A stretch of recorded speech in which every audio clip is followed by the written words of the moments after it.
Team Liquid's upset. Thank you, Riv.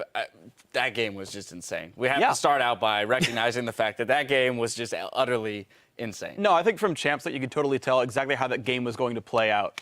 You know, when you see those 10 cameras in the rifts, you're like, guys, no, that was there's going to be Yep. a pentakill followed by a quadra-kill and like 17 dragons. You're right. There's nothing to analyze here. What are we doing? Yeah, look at my tweet history. It's there. I called it the whole time. All right, so let's start with champion select, though, because I do really want to touch on this. Let's look at the two team comps and the way they were set up. We had this high amount of burst on the side of Team Liquid versus this disengage and then kind of chase down effect on the side of TSM. Yeah, the team that TSM made for themselves was counter-engage with recovery and then kind of chase down to re-engage but keep you at an arm's distance. But then Team Liquid had this hard engage composition that wants to go in and dive. Yeah. And when those teams clash at each other, it's you dive, you get backed off, and then this team on TSM has to chase you down. But that means they're not in a position to get objectives. They have to show up first to get these objectives if they want to claim them.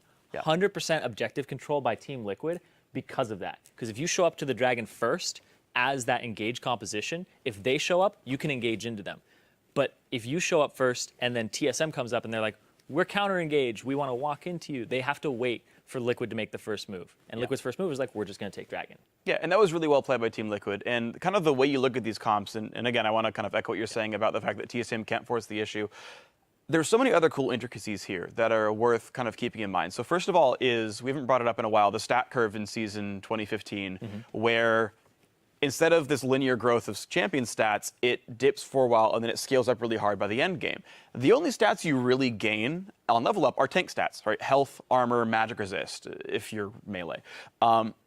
So up until 18, for the most part, TSM are squishier than a normal champion would be, right? When they hit 18, they get a whole bunch of tank stats, and then suddenly, oh, they can survive all this burst coming out, right? The Annie, the Lysandra burst, all this stuff. So it kind of makes sense that later on in the game, they actually start withstanding all these hard CCs and all this burst damage coming across.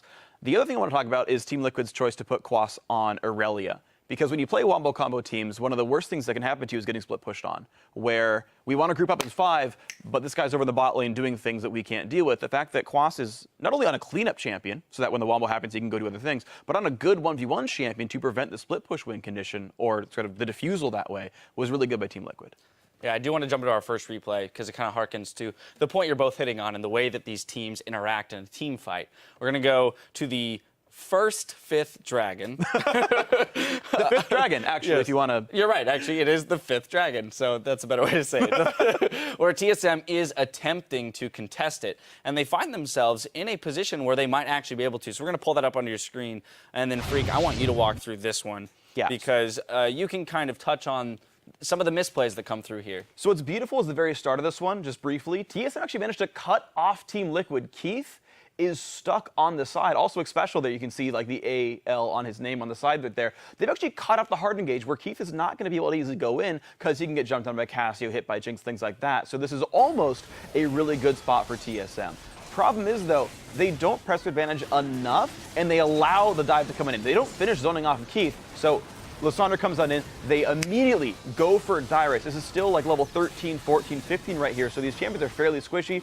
Great Zhonya's great play here, but it's already too late, right? The counter engage didn't happen, the equalizer didn't happen, the knockback didn't happen to keep the guys alive against the burst. The burst happened, and then a 4v4 sort of happened. Team Liquid get to start walking out. What happens here, though, is Keith is like, I want to kind of help you, I want to kind of help, but they're going to burn flashes and things like this because you have to realize when you actually do get jumped on like that, right? When the fight does peter out, get out of there, don't give up map control to do things like Baron. Yeah, all 5 members of TSM kind of funneling in there and running head first into Team Liquid as opposed to kind of playing out that spread out thing that they want to do. Now, we have a unique opportunity to get some words with Team Liquid's jungler, so we're going to send it over to Kobe on stage with Dominate.